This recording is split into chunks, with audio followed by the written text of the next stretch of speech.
Hello guys, it is Teenage Marvel Fan back with another video, and in today's video I will be reviewing Spider-Man Into the Spider-Verse. So I posted a video last weekend about the exclusive Miles Morales figure that came with the DVD, Blu-ray, digital DVD combo, and so now I finally got to see the movie, and well, here's my review for this. And before I start off this review, I have to mention that there will be spoilers in this video, although I highly doubt that if you're watching this video that you haven't seen the movie yet. Um, every movie review I'm going to do on this channel and my other channel, Teenage DC Fan, they're gonna have spoilers in it. I won't always mention it like I mention it in this one,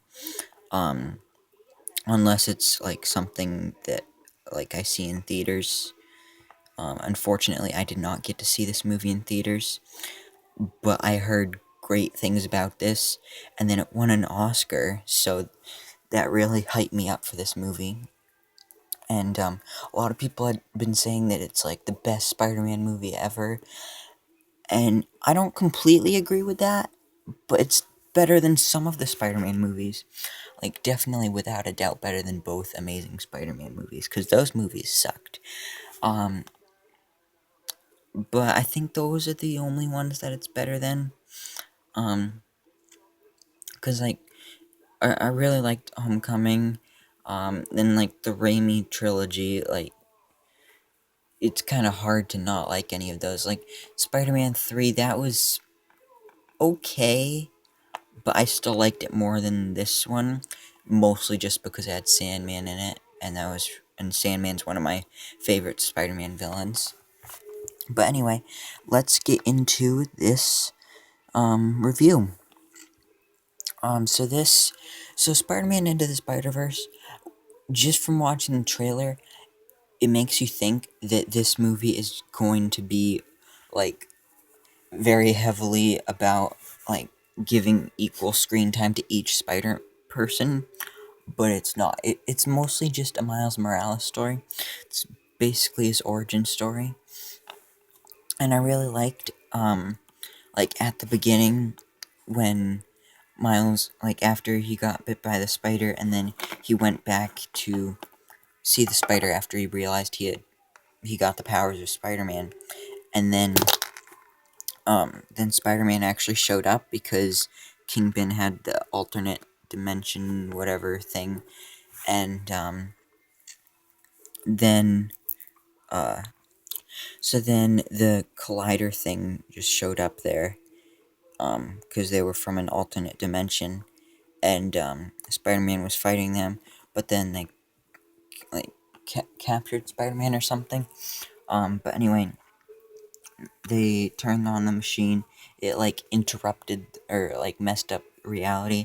So then a whole bunch of other Spider-Mans were shot into Miles' universe, but nobody knew about that until later.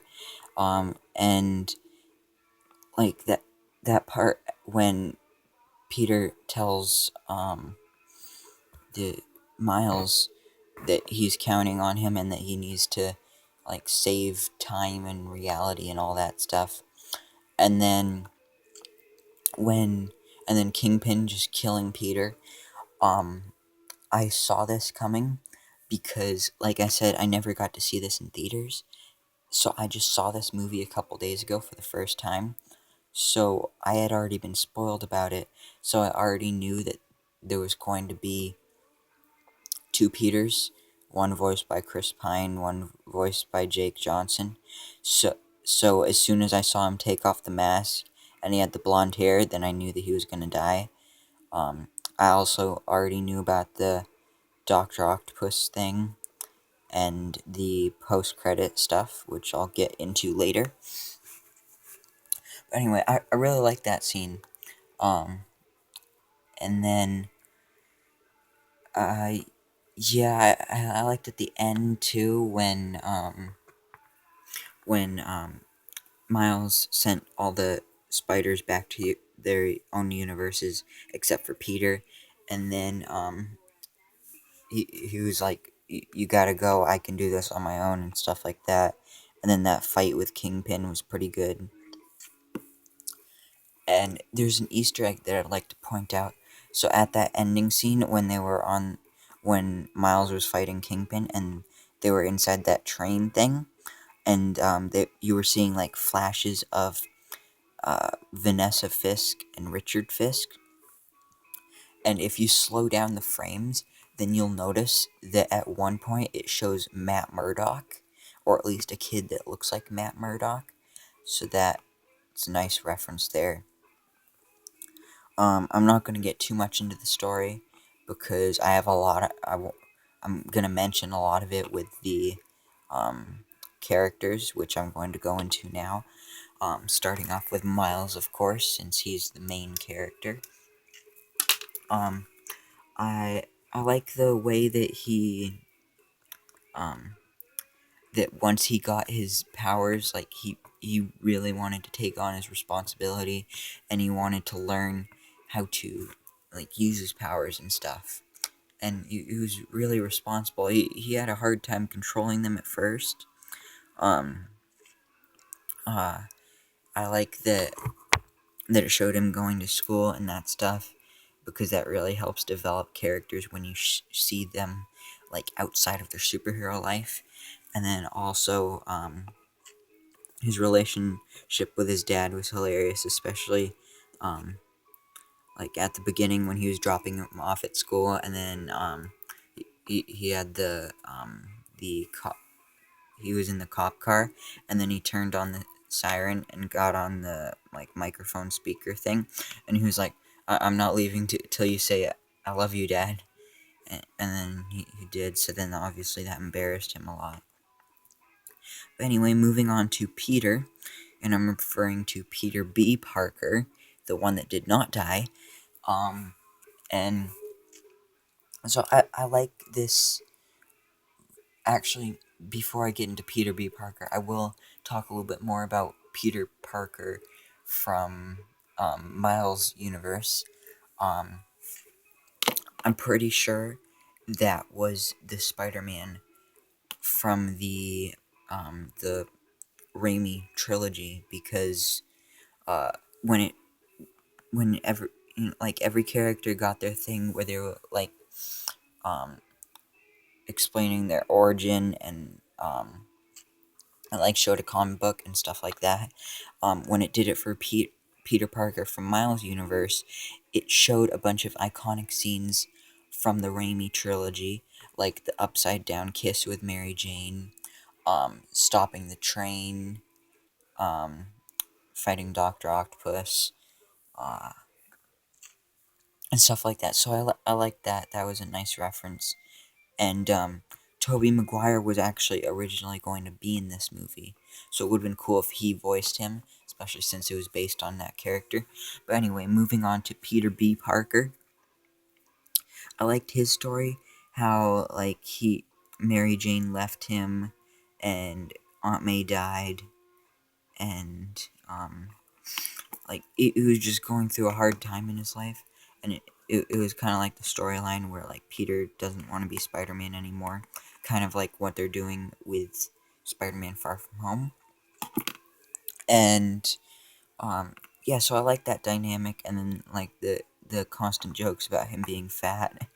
Then moving on to Gwen, I like that she was at Miles' school, and like she she, she was pretty much like the adult in every situation, like with Miles and with Peter. Like she was very much the adult. Um, but not really too much to say about her. Moving on to Penny Parker. I didn't know anything about her. I didn't even know that she existed before this movie. But I think she's a pretty cool character. Very much based on like anime stuff. So it's cool that like she has this like telepathic bond with a spider. Um, and then it has this robot thing that she uses to fight. Um, and yeah, then moving on to Spider-Man Noir. A lot of people really like this character. I don't really care for him. Like, he's cool, but he's not my favorite. Um, and voiced by Nicolas Cage. I think that was a pretty good casting choice. Um, he didn't have a very big part in the movie like Penny Parker or Spider-Ham. So not very much to say about him either. Then moving on to Spider-Ham. Spider-Ham's just hilarious because he's like the cartoon character basically, and he had a couple good jokes in there, and the Blu-ray thing that I got, it had a bonus mini movie of Spider-Ham, so that was pretty good. He was fighting some kind of villain that was like a crab, and yeah. Now I'm gonna move on to the villains, and then after that, I will talk about the post-credit scene. Okay, and on to the villains. So I'll start off with Kingpin. This was an awesome take on Kingpin. It was very comic accurate. Honestly, the only thing I didn't like about him was like, I get that he's supposed to be big, but like a lot of the time when he was like standing straight up, it was kind of like his shoulders were like almost 2 feet above his head, and it was kind of like his head wasn't really where it was supposed to be, and it was kind of like just stuck in the middle of his torso. So that was kind of weird, but I really like the characters. I like that he was they went with what they do with a lot of villains lately. What they've been doing with a lot of villains lately in comic book movies is giving people a reason to like them, or at least to understand why they're doing what they're doing. And Kingpin just wanted to bring back his family because his family left him, Vanessa and Richard, because they saw him fighting Spider-Man and they didn't know that he was like a crime boss, so they got scared of him and, well, they just left. So I like that. Then moving on to Green Goblin. He wasn't in the movie too much, just in the beginning. I would have preferred to have him look like he did in the comics, but I like his design better than like other renditions of him, like how he looked on Ultimate Spider-Man. This was kind of a combination of that and the comics, because it was basically how he looked on Ultimate Spider-Man, but like with pretty much the clothes kind of, and like the cool hat and stuff. Not much to say about him. He was kind of just a minion or henchman for this movie. Then moving on to Prowler, aka Aaron Davis. I really like the dynamics and relationship between Miles and his uncle. Like he thought Miles thought his uncle was cooler than his dad, cause his uncle would let him like go in the subway and spray paint and do stuff like that. And then I liked that when Prowler was getting ready to kill Miles, and then Miles took off his mask because he already knew that it was his uncle. So then obviously he stopped, and then of course Kingpin had to shoot him. So that was kind of sad that he died, although it was a nice ending to his character, like story arc. And then I liked like when he actually died, when Miles took him to the alleyway, and then he was like, I let you down. I wanted you to look up to me, and stuff like that. And then he died, and then Miles' father showed up, and then, well, then they had that moment where it was like, his father didn't know that was Miles. So he was like, put your hands up and stuff like that. And then Miles went invisible and crawled up the wall and ran away, and then his father found out his brother died and stuff like that. So that was cool. I like that Aaron and Miles' father didn't they didn't really get along with each other too much. So yeah. Then moving on to one of the big reveals of the movie, which I already was spoiled about before watching the movie, Dr. Octopus, aka Olivia Octavius. So even though I already knew that it was happening, I didn't see it coming in the movie. Like that scene where she revealed herself, I thought she was just a random doctor, and that Dr. Octopus was going to show up at some other point. I knew that Dr. Octopus was going to be a lady in this movie, but I didn't know what she was going to look like or anything. And so I'm glad I had at least a little bit of surprise when it came to that. But I really liked her character. The villains really surprised me in this movie. I didn't know that they would all be working together. Like literally all of them. Like all of them were working for Kingpin. And so she was the one that built the collider thing. And she had some cool fight scenes.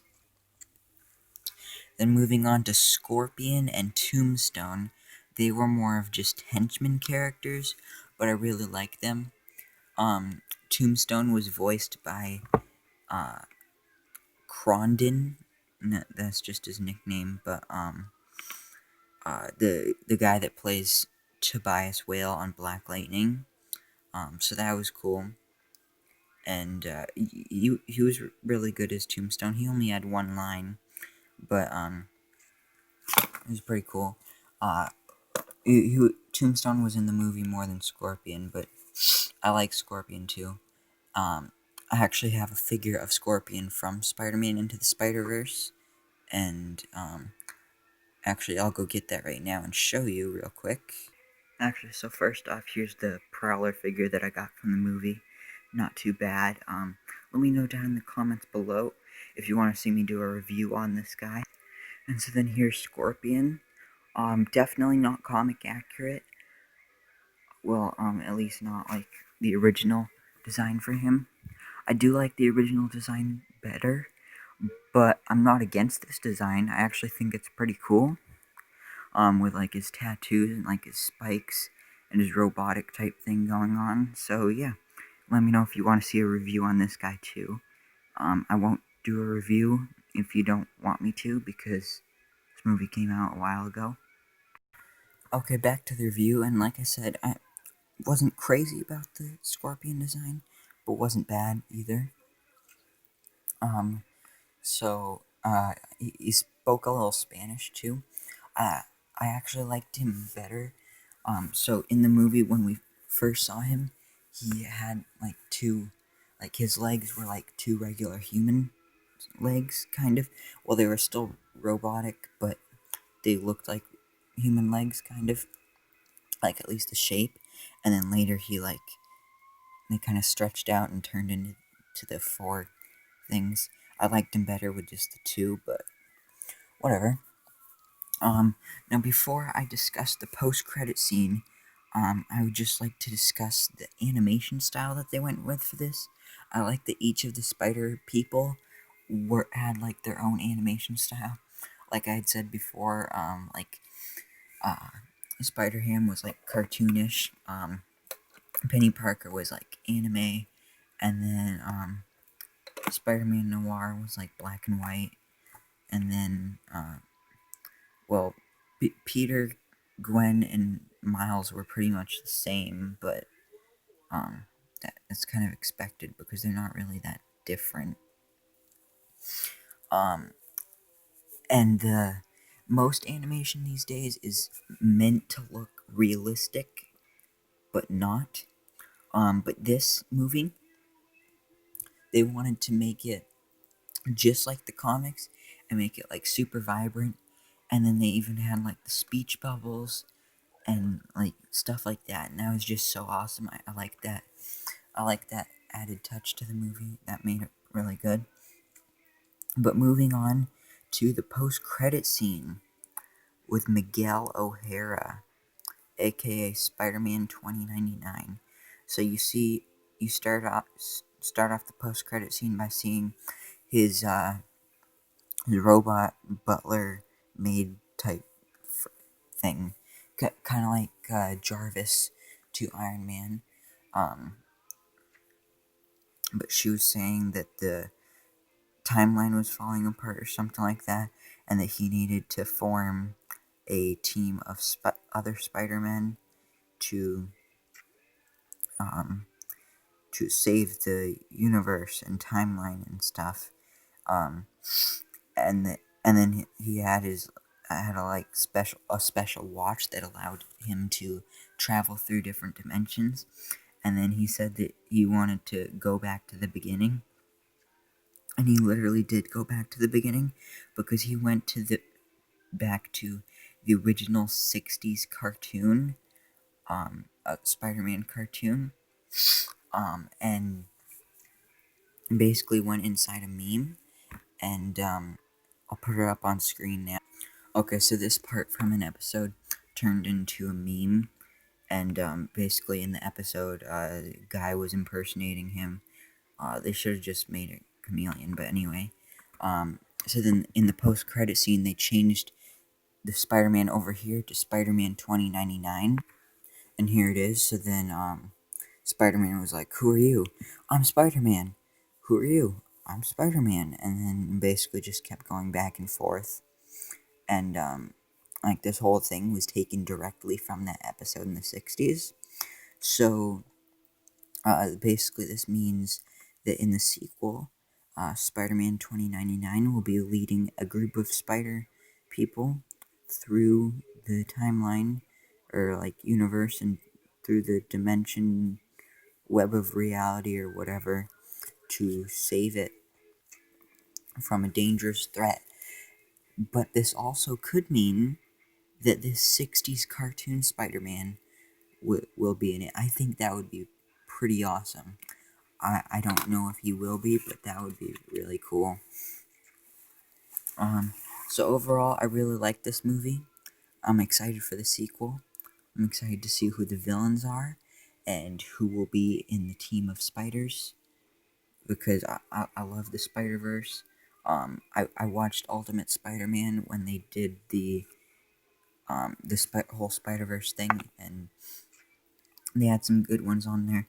Like, some ones that I'd like to see in the next movie would be like Captain Webbeard, maybe Spider Knight. I